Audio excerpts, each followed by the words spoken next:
কত বড় জালেম হলে পরে ফেরাউন মুসা আলাইহিস সালামকে হত্যা করার জন্য ছোট ছোট বাচ্চাকে হত্যা করার জন্য নির্দেশ দিতে পারে।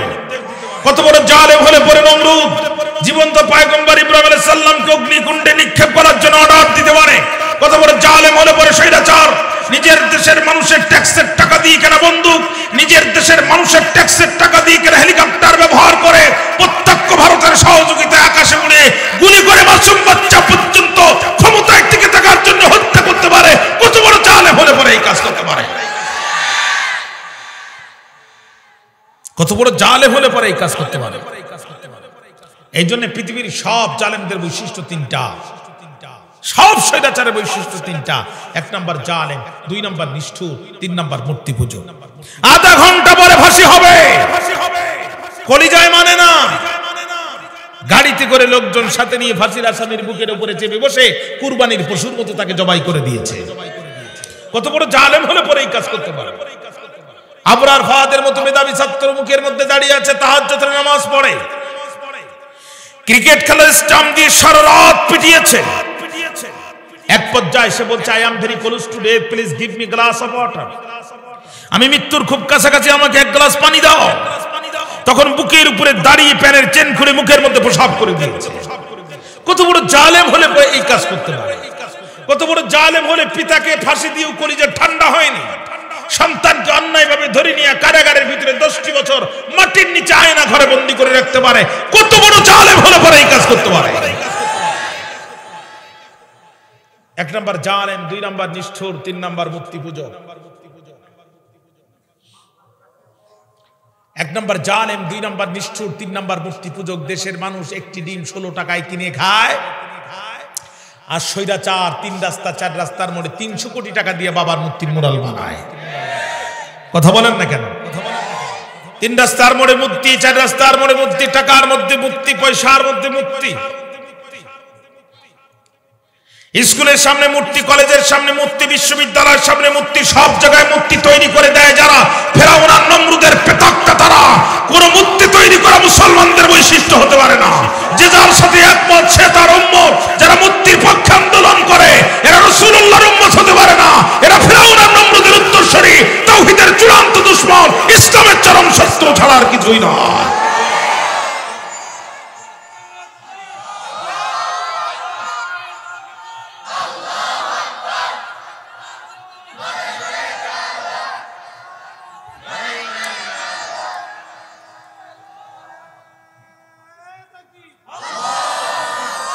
আমার চাচার অ্যাকশন দেখছেন? যুবকরা তার কাছে কোনো ব্যাপার। যুবকদের তো মোবাইল ঠেলতে ঠেলতে কাম শেষ। যুবকরা যুবক নাই, লজ্জা লাগে এখন যুবকদের দেখলে। আর আমার চাচার অ্যাকশন দেখেন, যে যুগের যুবকেরা ইসলামের পক্ষে থাকবে না ওই যুগে বৃদ্ধদের শরীরে আল্লাহ তাআলা যুবকদের শক্তি পুশ করে দেবে। আমার চাচার তাকবীর প্রমাণ করে আগামীর বাংলাদেশ কোরআনের বাংলাদেশ, আগামীর বাংলাদেশ ইসলামের বাংলাদেশ। আইবির শাসন, বঙ্গবন্ধুর ভাষণ, যে আকাটিতে খাল, এরশাদের নানান তাল, ফখরুদ্দিন, মঈনুদ্দিন, সবকিছু দেখা শেষ, সামনে আল কোরআনের বাংলাদেশ। ঠিক নয় কি? দেশের মানুষ 16 টাকা ডিম কিনে খায়, স্বৈরাচার 300 কোটি টাকা দিয়ে বাবার মূর্তির মুরাল বানায়। মূর্তির সাথে ইসলামের কোনো সম্পর্ক। فقد قال الله تعالى في كلامه المجيد والفرقان الحميد। জবান খুলুন, আমার সাথে তেলাওয়াত করুন। أعوذ بالله من الشيطان الرجيم بسم الله الرحمن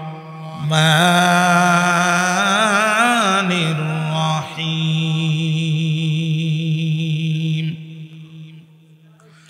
أم حسبت أن أصحاب الكهف والرقيم كانوا من آياتنا عجبا إذ أوى الفتية إلى الكهف فقالوا ربنا فقالوا ربنا آتنا من لدنك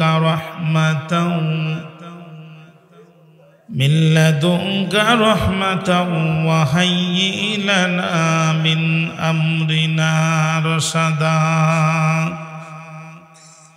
فضربنا على آذانهم في الكهف سنين عددا ثم بعثناهم لنعلم أي الحزبين أحصى لما لبثوا أمدا نحن نقص عليك نبأهم بالحق إنهم فتية آمنوا بربهم وزدناهم هدى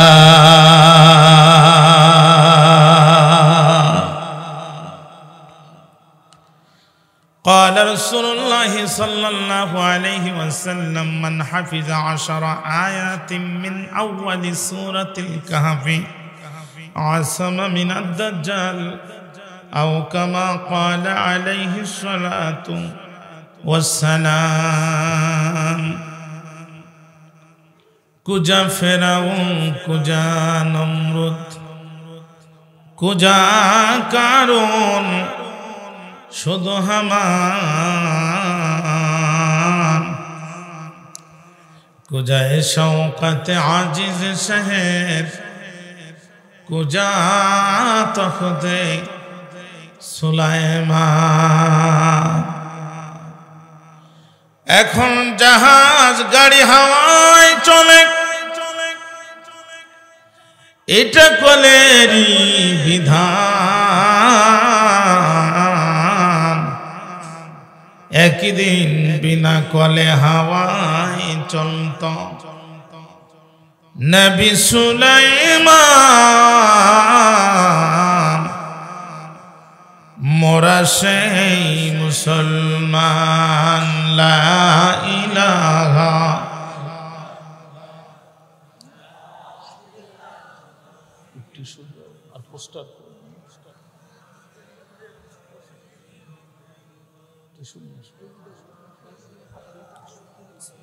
আপনাদের কষ্ট হচ্ছে আমার মনে হচ্ছে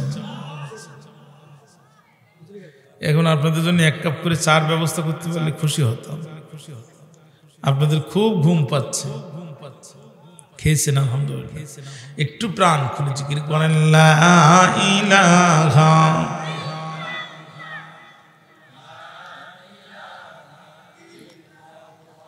জোরে লা ইলাহা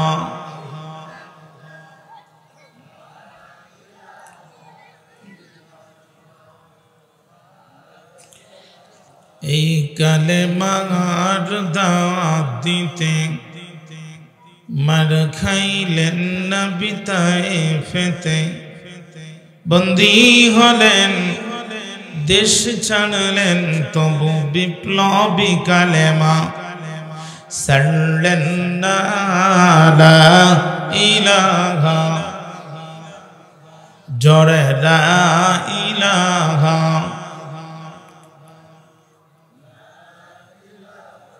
একটু আওয়াজ বাড়ান মেহেরবানি করে লা ইলাহা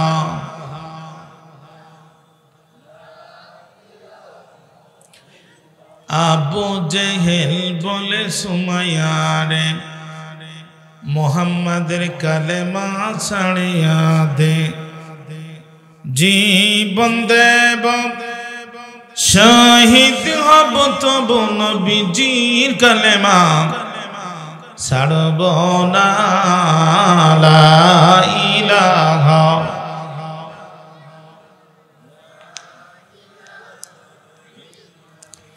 জোরে লা ইলাহা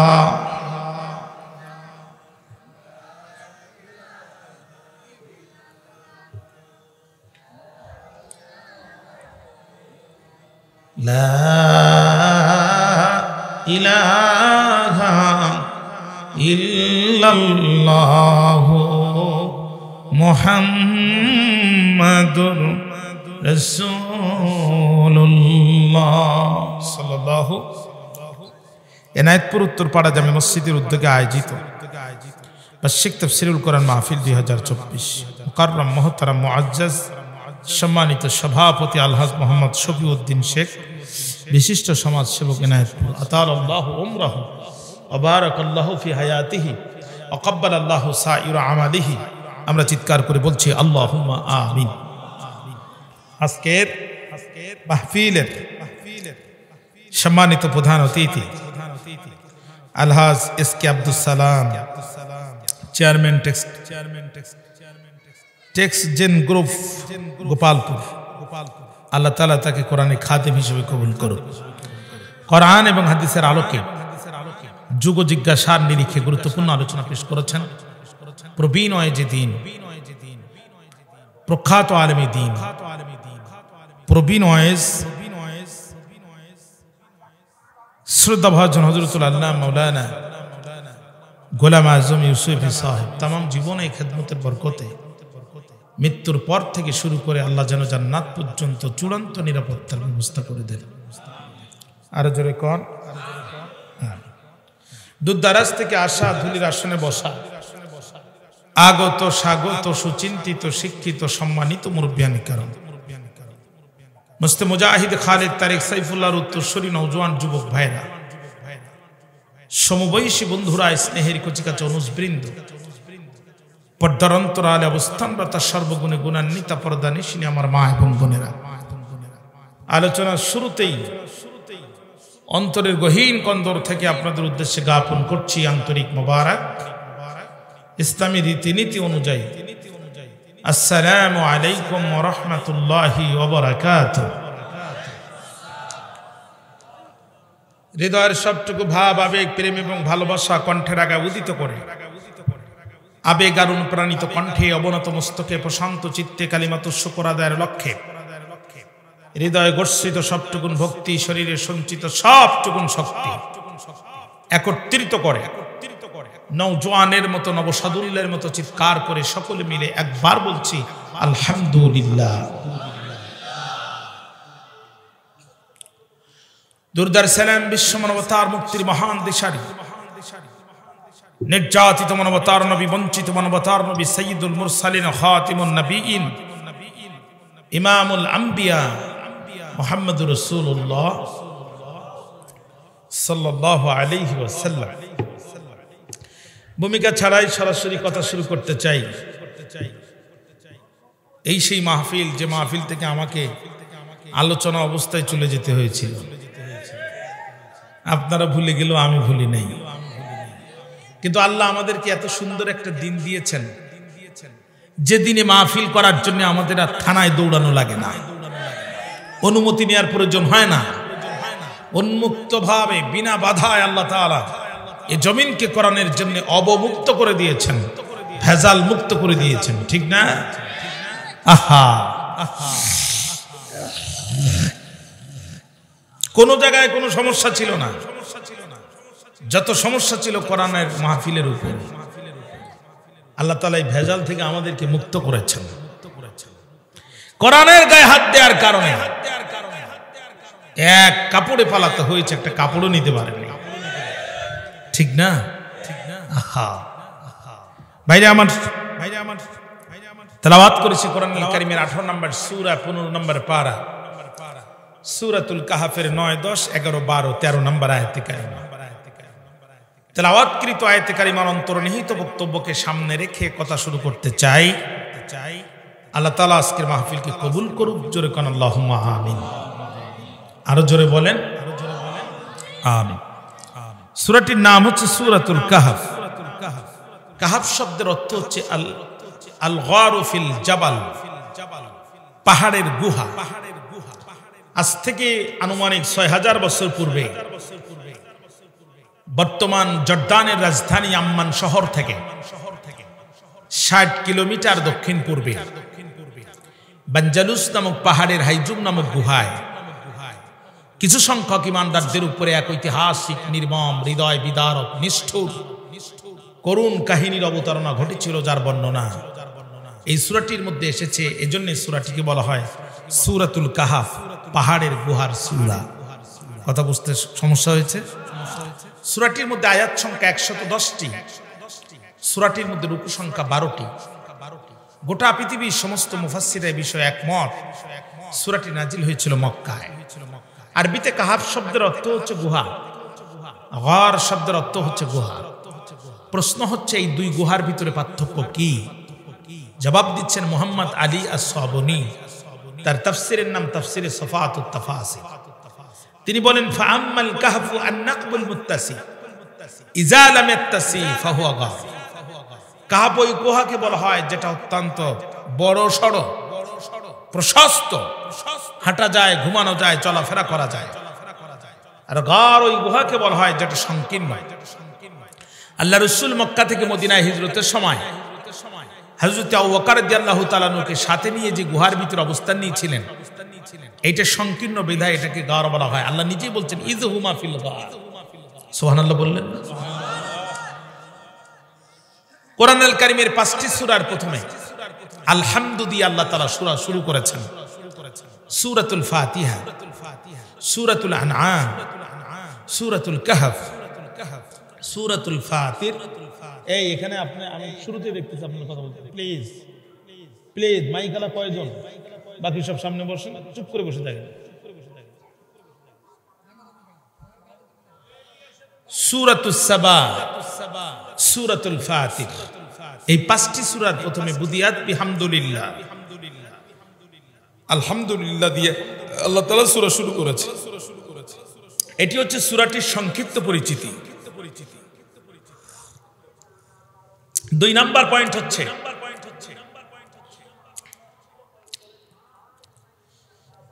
আল মুনাসাবাতু বাইনাস সূরাতাইন। তাফসীরের অত্যন্ত গুরুত্বপূর্ণ পয়েন্ট এটি। তেলাওয়াতকৃত সূরার সাথে পূর্ববর্তী সূরার সম্পর্ক কি? আমি সরাসরি তাফসীরের আলোকে কথা বলবো। যতক্ষণ বসে থাকবেন জীবনের গুনাহগুলো মাফ হতে থাকবে। আরো জোরে বলেন।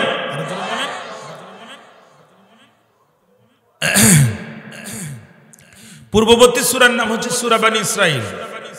কথাটা যাতে বাড়ি না খায়, হ্যাঁ, বাড়ি খাচ্ছে 4 বার, ইকো দেন, তবে এটা মানে রিপিট হবে না। ভাইরা আমার, পূর্ববর্তী সূরার নাম হচ্ছে সূরা বনী ইসরাঈল। আমরা তেলাওয়াত করেছি সূরা কাহাফ। প্রশ্ন হচ্ছে এই 2টি সূরা কেন পাশাপাশি আসলো? সূরা ফাতিহার পরে সূরা বাকারা, এই সিস্টেম, এই ধারাবাহিকতা, এই তারতিব কে করে দিয়েছেন? আল্লাহ। বনী ইসরাঈলের পরে সূরা কাহাফ কেন আসলো? মুফাসসির কিরামগণ অনেকগুলো সম্পর্ক বের করেছেন।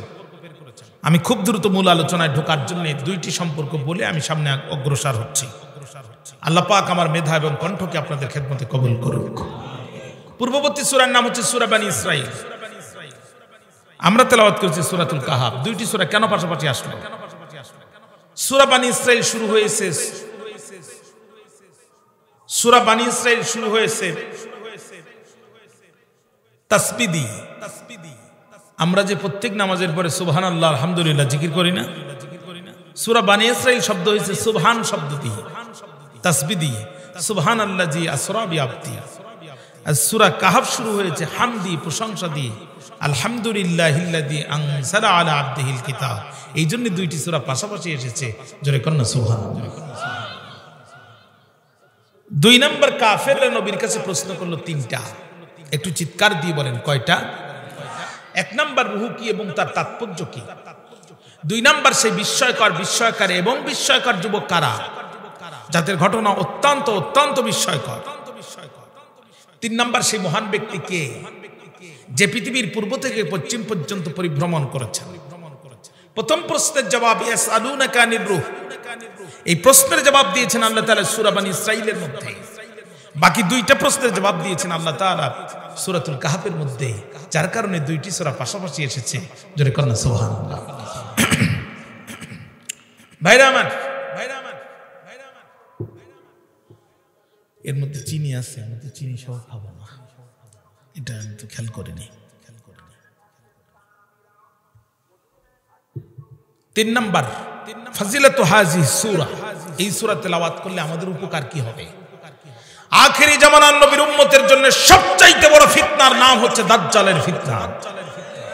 হাদিসে এসেছে, রাসূল বলেছেন দাজ্জাল লোকটি খাটো হবে, এক চোখ তার অন্ধ হবে, ডান হাতে জান্নাত দেখাবে, বাম হাতে জাহান্নাম দেখাবে। পৃথিবীর সমস্ত মানুষ গান গায় নাক এক নাক দুই স্কেলে, দাজ্জালের কণ্ঠের স্কেল হবে সর্বনিম্ন নাক 6। দাজ্জাল নাক 6 কণ্ঠের স্কেল দিয়ে যখন গানের টান মারবে, এক একটি গানের টানে লক্ষ লক্ষ মানুষ ঈমান হারা হয়ে বেঈমান হয়ে যাবে। গর্ভবতী নারীরা পর্যন্ত দাজ্জালের সুরে পাগল হয়ে দৌড়াতে থাকবে। গর্ভের সন্তান ডেলিভারি হয়ে যাবে, তারা ঠিক পাবে না। রাসূল বলছেন মান হাফিজা 10 আয়াতিন মিন আউয়ালি সূরাতিল কাহফি আসামা মিনাদ দাজ্জাল, যেই ব্যক্তি আমার উম্মতের মধ্যে যারা সূরা কাহফ 10 আয়াত, প্রথম 10টি আয়াত মুখস্থ করবে, আল্লাহ তাআলা দাজ্জালের ফিতনা থেকে তার ঈমানকে রক্ষা করবে।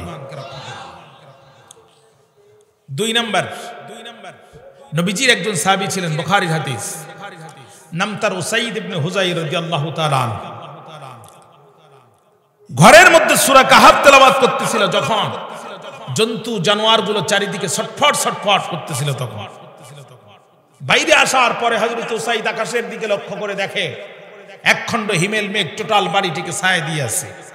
নবীর সাহাবী বড় ভয় পেয়ে গেলেন। ঘর থেকে বাইরে আসার পরে আল্লাহ রাসূলের কাছে গিয়ে বললেন, ইয়া রাসূলুল্লাহ, আমি সূরা কাহফ তেলাওয়াত করতেছিলাম, যখন আমার গৃহের চতুষ্পদ জন্তু জানোয়ারগুলো ছটফট ছটফট করতেছিল, তখন ইয়া রাসূলুল্লাহ বাইরে আসার পরে আমি আকাশের দিকে লক্ষ্য করে যখন তাকালাম, তখন দেখলাম একখণ্ড হিমেল ঠান্ডা মেঘ আমার বাড়িটিকে ছায়া প্রদান করে আছে। ওগো নবীজি, আমি বড় ভয় পেয়ে গেলাম। আল্লাহ রাসূল বললেন, উসাইদ ভয় পেও না, ইকরা ফুলান ফাইন্নাহা সাকিনাতুন তানাজ্জালাত ইনদাল কুরআন। উসাইদ রে, তুমি ভয় পেও না, এটা রহমতের সাকিনা।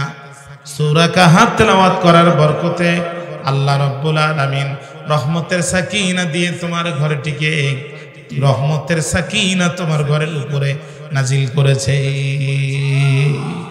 আরো জোরে বলেন। 2টা হাদিস বললাম, আরেকটা হাদিস নেন। রাসূল বলছেন, যেই ব্যক্তি জুমার দিন সূরা কাহফ তেলাওয়াত করবে, কিয়ামতের দিন সূরা কাহফ নূর হয়ে তাকে রাস্তা দেখাবে। 4 নাম্বার পয়েন্ট হচ্ছে শানে নুজুল, আসবাবে নুজুল, কেন নাজিল হলো সূরাটি। কোরআনের দাওয়াত বন্ধ করার জন্য মক্কার কাফেররা মদিনার ইহুদিদের কাছে 2 জন বুদ্ধিজীবীকে পাঠালো। একজনের নাম নজর ইবনে হারিস, আরেকজনের নাম উকবা ইবনে আবি মুঈত। তাহলে কোরআনের দাওয়াত বন্ধ করতে চায় যারা, অন্তরে কুফরি লালন করে তারা। যদি বলেন, এটা যদি 10-12 হজ করে, মসজিদের সভাপতি হয়, তারপরেও যদি কোরআনের দাওয়াতে বাধা দেয়, ওর যে অন্তরে কুফরি আছে এ ব্যাপারে কোনো সন্দেহ নাই। ইকো দিতে হবে, ইকো দেন। এক কথা একবার বলবো, প্রিয় ভাই আমার ভাইরা, মনোযোগ দেন আমার দিকে। যে যত বড় মানুষ হোক না কেন, কোরআনের দাওয়াতে যদি বাধা দেয়, কোরআনের আলোচনা যদি ওর কলিজায় সহ্য না হয়, ও যে অন্তরে মুনাফিকি লালন করে এ ব্যাপারে কোনো সন্দেহ নাই। ঠিক না? ঠিক না ভাইরা আমার?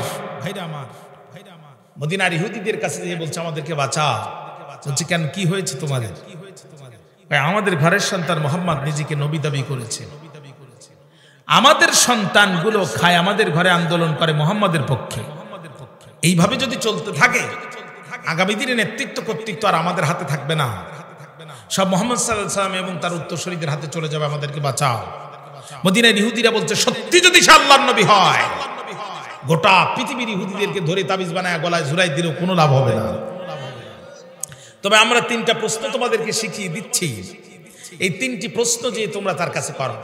মদিনার ইহুদিরা চলে আসে, বুদ্ধি দিল, তার কাছে প্রথম প্রশ্ন করো, রূহ কি এবং তার তাৎপর্য কি। 2 নাম্বার, সেই বিস্ময়কর যুবক কারা, যাদের ঘটনা অত্যন্ত অবাক করা, অত্যন্ত বিস্ময়কর। 3 নাম্বার, সেই মহান ব্যক্তি কে, যে পৃথিবীর পূর্ব থেকে পশ্চিম পর্যন্ত পরিভ্রমণ করেছেন, মক্কার কাফেররা চলে আসলো, মক্কায় রসুলকে প্রশ্ন ছড়িয়ে দিল। আল্লাহ রসুল বলছেন তোমাদের প্রশ্নের জবাব আগামীকাল দেব। ঘটনাবশত তিনি ইনশা আল্লাহ বলতে ভুলে গিয়েছিলেন। আল ইতকান ফি উলুমিল কোরআনের মধ্যে হাফেজ জালালউদ্দিন সুয়ুতি বলেন রাসূলুল্লাহ ইনশা আল্লাহ বলতে ভুলে যাওয়ার কারণে একটানা 15টা দিন নবীজির উপরে ওহী নাজিল হওয়া বন্ধ ছিল। একটানা 15 দিন কাফেররা এই সুযোগ বলাবলি করলো, 3 প্রশ্নের জবাব দিতে যদি এতদিন লাগে, বাকি প্রশ্নের জবাব কবে দেবে? নবী হওয়া কি এত সহজ? আল্লাহ তাআলা ডাক দিয়ে বলল, জিবরিল আর করিস না, দেরি, চলে যা তাড়াতাড়ি। ওরা আমার নবীকে প্রশ্ন করে অপমান করতে চায়, আমি আল্লাহ তাআলা আসমান থেকে ওদের প্রশ্নের জবাব আমার নবীর পক্ষে আমি দিতে চাই। আর জোরে বলেন। জিবরিল আমিন চলে আসলো। দেশের নাম সূরা কাহাফ নাজিল হয়ে গেল। দেশের নাম জর্দান, বাচ্চার নাম দাকিয়ানুস। জোরে বলেন, বাচ্চার নাম কি? দাকিয়ানুস। বৈশিষ্ট্য তার 3টা। জোরে বলেন, কয়টা? 3টা। 1 নম্বর জালেম, 2 নম্বর নিষ্ঠুর, 3 নম্বর মূর্তি পূজক। পৃথিবীর সব স্বৈরাচারের বৈশিষ্ট্য এই 3টা। আমাদের দেশ থেকে সম্প্রতি যেটা পালাইছে এটাও দাকিয়ানুস, তবে লেডিস ভার্সন। কি ভার্সন? মাল একই কিন্তু মডেল ভিন্ন। মাল একই, মডেল ভিন্ন। কত বড় জালেম হলে পরে ফেরাউন মুসা আলাইহিস সালামকে হত্যা করার জন্য, ছোট ছোট বাচ্চাকে নিতে হত্যা করার জন্য নির্দেশ দিতে পারে। কত বড় জালেম হলে পরে নমরুদ জীবন্ত পয়গম্বর ইব্রাহিম আলাইহিস সালামকে অগ্নিকুণ্ডে নিক্ষেপ করার জন্য অর্ডার দিতে পারে। কত বড় জালেম হলে পরে স্বৈরাচার নিজের দেশের মানুষের ট্যাক্সের টাকা দিয়ে কেনা বন্দুক, নিজের দেশের মানুষের ট্যাক্সের টাকা দিয়ে কেনা হেলিকপ্টার ব্যবহার করে প্রত্যক্ষ ভারতের সহযোগিতায় আকাশে উড়ে গুলি করে মাসুম বাচ্চা পর্যন্ত ক্ষমতায় টিকে থাকার জন্য হত্যা করতে পারে। কত বড় জালেম হলে পরে এই কাজ করতে পারে? কত বড় জালেম হলে পরে এই কাজ করতে পারে? এই জন্য পৃথিবীর সব জালেমদের বৈশিষ্ট্য 3টা, সব স্বৈরাচারের বৈশিষ্ট্য 3টা। 1 নম্বর জালেম, 2 নম্বর নিষ্ঠুর, 3 নম্বর মূর্তি পূজক। আধা ঘন্টা পরে ফাঁসি হবে, কলিজায় মানে না। গাড়িতে করে লোকজন সাথে নিয়ে ফাঁসির আসামির বুকের উপরে চেপে বসে কুরবানির পশুর মতো তাকে জবাই করে দিয়েছে। কত বড় জালেম হলে পরে এই কাজ করতে পারে? আবরার ফাহাদের মতো মেধাবী ছাত্র মুখের মধ্যে দাঁড়িয়ে আছে, তাহাজ্জুদের নামাজ পড়ে, ক্রিকেট খেলার স্টাম্প দিয়ে সারা রাত পিটিয়েছে। এক পর্যায়ে সে বলছে, I am very close to death, please give me glass of water. আমি মৃত্যুর খুব কাছাকাছি, আমাকে 1 গ্লাস পানি দাও। তখন বুকের উপরে দাঁড়িয়ে প্যানের চেন খুলে মুখের মধ্যে পেশাব করে দিয়েছে। কত বড় জালেম হলে এই কাজ করতে পারে? কত বড় জালেম হলে পিতাকে ফাঁসি দিয়েও কলিজা ঠান্ডা হয়নি, সন্তানকে অন্যায়ভাবে ধরে নিয়ে কারাগারের ভিতরে 10টি বছর মাটির নিচে আয়না ঘরে বন্দী করে রাখতে পারে? কত বড় জালেম হলে পরে এই কাজ করতে পারে? 1 নম্বর জালেম, 2 নম্বর নিষ্ঠুর, 3 নম্বর মূর্তি পূজক। 1 নম্বর জালেম, 2 নম্বর নিষ্ঠুর, 3 নম্বর মূর্তি পূজক। দেশের মানুষ একটি ডিম 16 টাকায় কিনে খায়, আর স্বৈরাচার 3 রাস্তা 4 রাস্তার মোড়ে 300 কোটি টাকা দিয়ে বাবার মূর্তির মুরাল বানায়। কথা বলেন না কেন? 3 রাস্তার মোড়ে মূর্তি, 4 রাস্তার মোড়ে মূর্তি, টাকার মধ্যে মূর্তি, পয়সার মধ্যে মূর্তি, স্কুলের সামনে মূর্তি, কলেজের সামনে মূর্তি, বিশ্ববিদ্যালয়ের সামনে মূর্তি, সব জায়গায় মূর্তি তৈরি করে দেয় যারা। ফেরাউন আর নমরুদের প্রেতাত্মা তারা। কোন মূর্তি তৈরি করা মুসলমানদের বৈশিষ্ট্য হতে পারে না। যে যার সাথে একমত সে তার উম্মত। যারা মূর্তির পক্ষে আন্দোলন করে এরা রাসূলুল্লাহর উম্মত হতে পারে না। এরা ফেরাউন আর নমরুদের উত্তরসূরি, তাওহীদের চূড়ান্ত দুশমন, ইসলামের চরম শত্রু ছাড়া আর কিছুই নয়।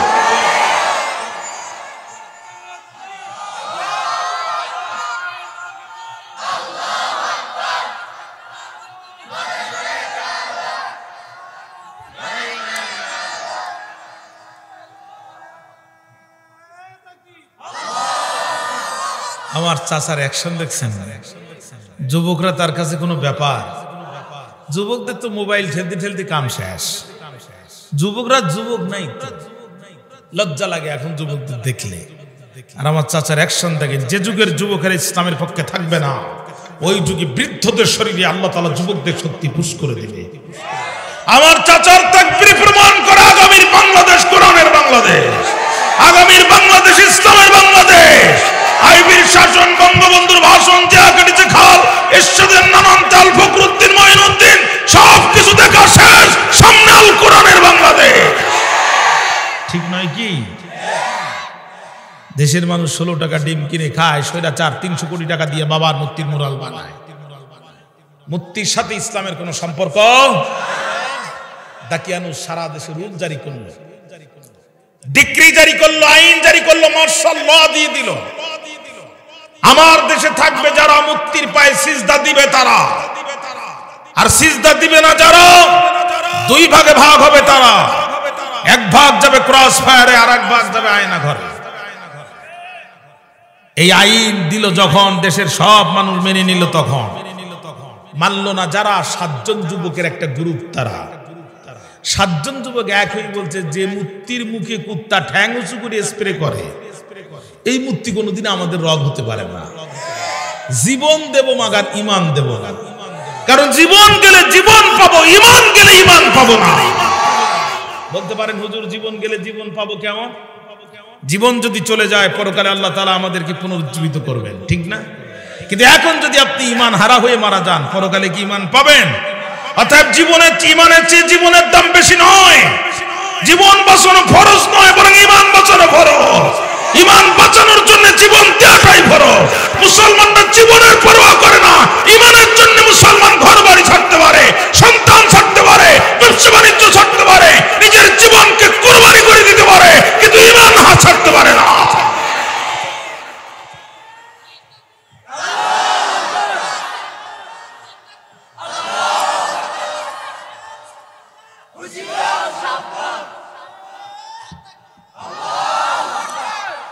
বোন ছোট হলো বাঘ মেলা, আল্লাহ কবুল করুক। জোর না,